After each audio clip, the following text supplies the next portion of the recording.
নমস্কার বন্ধুরা, গ্রামের রান্নাঘরে আরও একবার স্বাগত। তো দেখুন, আমি সকাল সকাল চলে এসেছি। এই যে কি দেখুন, এই দেখুন সজনে ফুল কুড়াতে। দেখুন কত সুন্দর ফুল পড়েছে, সাদা সাদা। আর আপনাদের গাছটা একবার দেখাই, দেখুন ওই দেখুন কত বড় গাছ, আর দেখুন কত ফুল ধরেছে। আর এই দেখুন কত ফুল পড়েছে।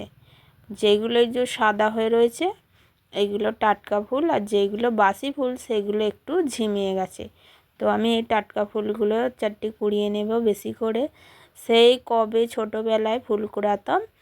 আর এই দেখুন, বিয়ের পর এই বছরে একবারই হচ্ছে ফুল কুড়ানো হয়, সুযোগ পাই। তাই ভাবলাম এই সুযোগটা ছাড়বো কেন।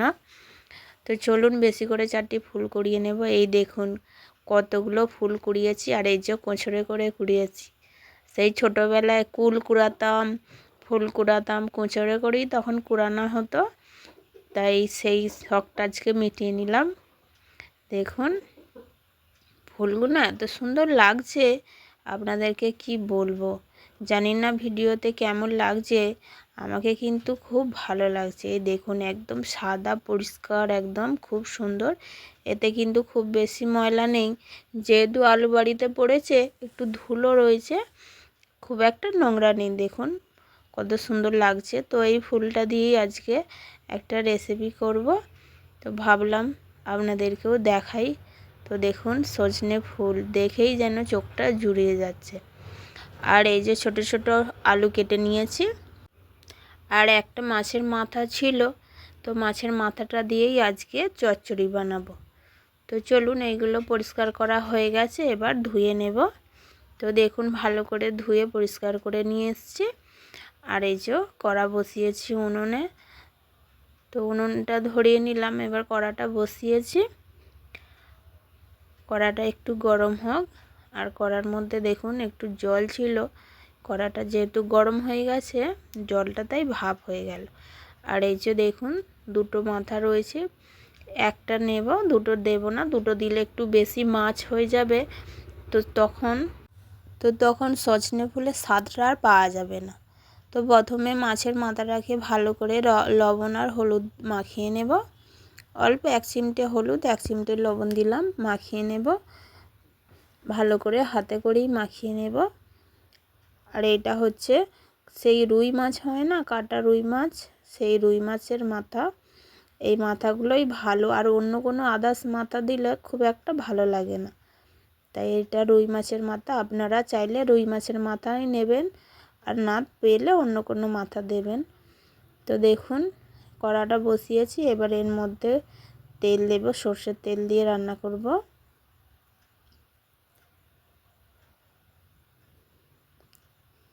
তেল দিয়েছি, তেলটা গরম হয়ে গেছে, এবার মাছের মাথাটা এর মধ্যে দিয়ে দেব। মাছের মাথাটা একটু কড়া করে ভেজে নেব, যা হাতে করে ভেঙে ভেঙে দেব, তো তাই একটু ভালো করে কড়া করে ভেজে নেব। এই দেখুন একটু কড়া করেই ভেজে নিয়েছি, আর খুন্তি করে একটু ভেঙে দিয়েছিলাম।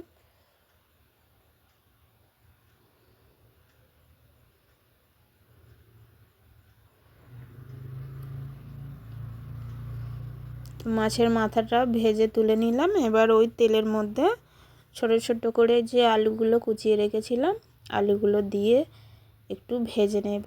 এর মধ্যে একটু হলুদ, একটু লবণ দেব, লবণ দিয়ে ভেজে নেব। তো এই সজনে ফুলটা খেতে কিন্তু খুব দারুণ লাগে। সজনে ফুল ভাজা, সজনে ফুলের চচ্চড়ি, মাছ দিয়ে বা টক, যা করবেন তাই খাওয়া যাবে, তাই খেতে কিন্তু খুব ভালো লাগবে। আর এটা বছরে এই একবারই হয়, তো আমি চেষ্টা করি বাচ্চাদেরকে একটু খাওয়ানোর জন্য। এটাতে কিন্তু অনেক গুণ আছে। তো আলুটা ওখানে ভাজতে থাক। এবার আমি এই যে শিলনোড়ায় আদা রসুন কটা থেতো করে নেব, তা বেটে নেব।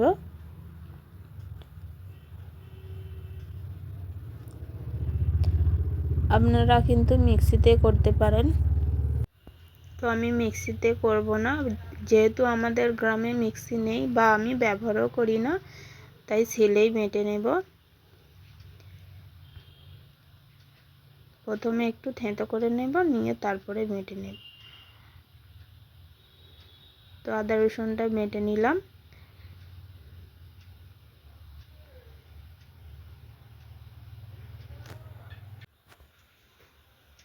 দেখুন আদা রসুনটা বাটা হয়ে গেছে। আলুগুলোও এদিকে ভাজা হয়ে গেছে। দেখুন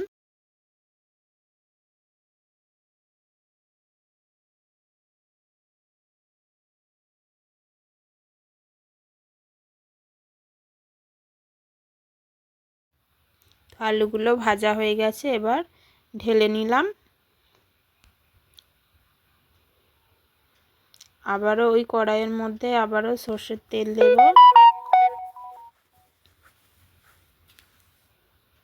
সর্ষের তেল দিলাম, আর একটা শুকনো লঙ্কা আর কটা জিরে দিলাম। দেব একটা পেঁয়াজ কুচি।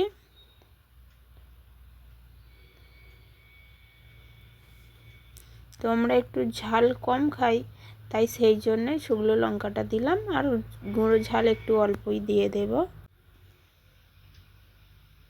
তো দেখুন পেঁয়াজটা ভাজা ভাজা হয়ে গেছে। এবার আদা রসুনটা দিয়ে দিলাম, এটাকেও একটু ভেজে নেব, 1-2 মিনিট ভেজে নেব, বেশিক্ষণ ভাজবো না, 1-2 মিনিট ভেজে নেব। তো দেখুন এটাও ভাজা হয়ে গেছে। এবার দেব লঙ্কা গুঁড়ো অল্প, দেখুন অল্প দেব, বেশি দেব না, বড্ড ঝাল, আর বাচ্চারা খাবে, ওরা কিন্তু ঝাল খেতে পারে না। একটু হলুদ গুঁড়ো দিলাম। যেহেতু একটু মশলার ব্যবহার আমাদের কম হয়, তাই বেশি মশলা দিলাম না। এবার দেব একটু লবণ আর একটু জল দিয়ে মশলাটা ভালো করে কষিয়ে নেব।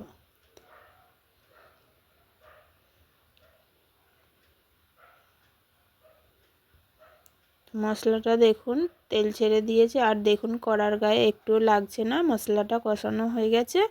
এবার দিয়ে দেব ভেজে রাখা আলুগুলো।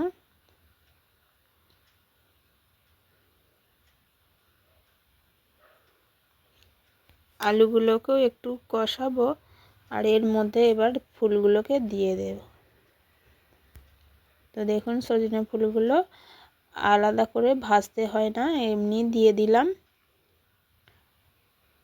দিয়ে একটু ভালো করে নাড়িয়ে মিশিয়ে নেব। সজনে ফুলগুলো কি সুন্দর লাগছে, আর যখন ওই যে কচড়ে করে কুড়াচ্ছিলাম তখন তো আরও সুন্দর লাগছিল। তো ছোটোবেলায় কুড়াতাম ফুল, আবার হচ্ছে লোকেদের গাছে কুল কুড়াতাম। তো আমাদের গ্রামে এরকম প্রায়ই হয়, সবাই করে, কুল কুড়ানো, ফুল কুড়ানো, আম কুড়ানো। আর ঝড় বৃষ্টির সময় তো আম কুড়ানো সবাই একদম যেত, আমরাও যেতাম। তো দেখুন ওটা কষানো হয়ে গেছে। এবার মাথাটা একটু হাতে করে ভেঙে নেব।